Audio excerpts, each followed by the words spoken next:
رسول اللہ صلی اللہ علیہ وسلم کا وہ واقعہ بھی آپ کو بخوبی معلوم ہے، تمام مسلمانوں کو معلوم ہے۔ سیدہ عائشہ صدیقہ رضی اللہ عنہا گھر میں موجود تھیں، آپ صلی اللہ علیہ وسلم موجود نہیں تھے گھر میں۔ 3 صحابی آتے ہیں اور آ کر ام المومنین سیدہ عائشہ صدیقہ رضی اللہ عنہا سے رسول اللہ صلی اللہ علیہ وسلم کا معمول پوچھتے ہیں، آپ کی عبادت کا کیا معمول ہے؟ آپ نفلی روزہ کب رکھتے ہیں، کب چھوڑتے ہیں، کتنے رکھتے ہیں مہینے میں، سال میں؟ ہمیشہ رکھتے ہیں، یہ چھوڑ بھی دیتے ہیں؟ رات کی عبادت کا معمول بتائیے ہمیں، رسول اللہ صلی اللہ علیہ وسلم رات کو کتنا سوتے ہیں، کتنا جاگتے ہیں، کتنی عبادت کرتے ہیں؟ باقی بیوی بچوں کا تو معلوم ہی تھا کہ آپ کی شادیاں ہوئی ہیں، آپ کی بیویاں ہیں، آپ کے بچے ہیں۔ تو ایک کہنے لگا کہ رسول اللہ صلی اللہ علیہ وسلم کو تو اللہ رب العزت نے ایڈوانس میں سب کچھ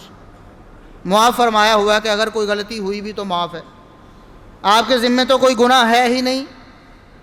پھر بھی آپ ساری رات کا اکثر حصہ، قرآن نے بھی کہا ہے، قرآن نے اللہ کے رسول صلی اللہ علیہ وسلم کو زیادہ عبادت سے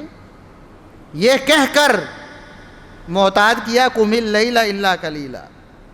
رات کو قیام کیا کریں مگر تھوڑا سا آرام بھی کر لیا کریں۔ یہ قرآن نے بتایا ہے، رسول اللہ صلی اللہ علیہ وسلم راتوں کو قیام کرنے والے، راتوں کا اکثر حصہ قیام میں گزارنے والے۔ آپ کو تو ذمہ کوئی گناہ ہی نہیں ہے،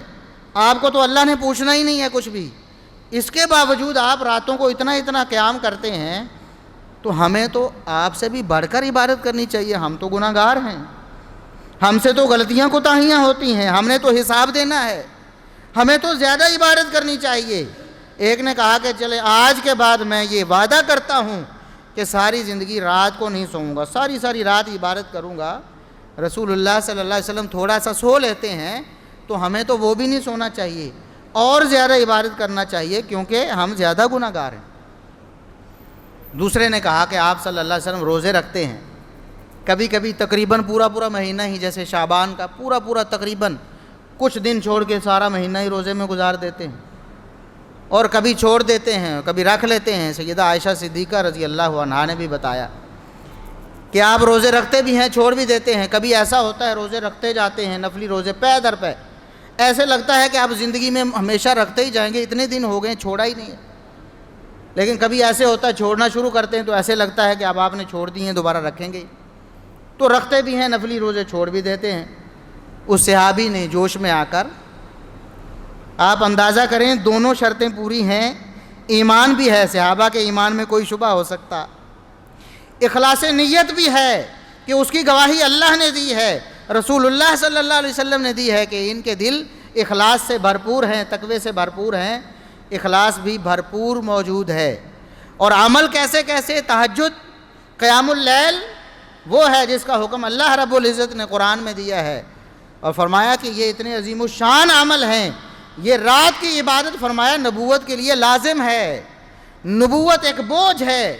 ایک مشقت ہے، اس بوجھ کو اٹھانا ہے تو اس کے لیے تہجد پڑھنا لازم ہے۔ اتنا عظیم الشان عمل ہے، اور اللہ رب العزت کے سب سے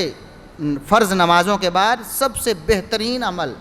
سب سے بہترین نماز وہ رات کی نماز، اللہ رب العزت کے قرب حاصل کرنے کا ذریعہ اتنی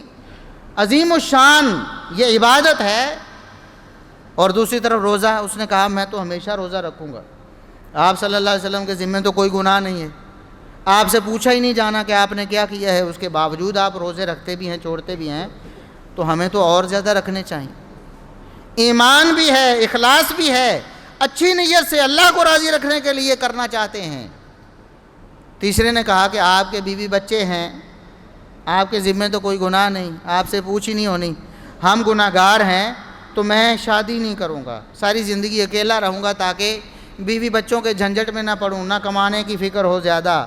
نہ بیوی بچوں کی پریشانیوں میں مبتلا ہو کے میں عبادت سے دور ہو جاؤں، تو میں ساری زندگی اکیلا رہ کر عبادت ہی کرتا رہوں گا۔ رسول اللہ صلی اللہ علیہ وسلم جب گھر تشریف لائے تو سیدہ عائشہ صدیقہ رضی اللہ عنہا نے ساری بات کہہ سنائی۔ اس طرح آپ کے 3 صحابی آئے تھے، آپ کے معمولات کے بارے میں پوچھا، میں نے بتایا، اور ان جذبات کا اظہار کر کے گئے۔ رسول اللہ صلی اللہ علیہ وسلم نے فوراً صحابہ کرام کو جمع کیا، مسجد میں بلایا، منبر پہ تشریف فرما ہوئے اور فرمایا کہ میرے صحابہ میری بات غور سے سنو، تمہاری نیت بڑی اچھی ہے، تمہارا اخلاص، ایمان، ہر چیز پوری ہے، لیکن خبردار محمد الرسول اللہ صلی اللہ علیہ وسلم سے آگے بڑھ کر آپ کے میرے طریقے کو چھوڑ کر تم جو بھی عبادت کرو گے اللہ کے ہاں مردود ہے۔ من عمل عملا لیس علیہ امرنا فہو رد،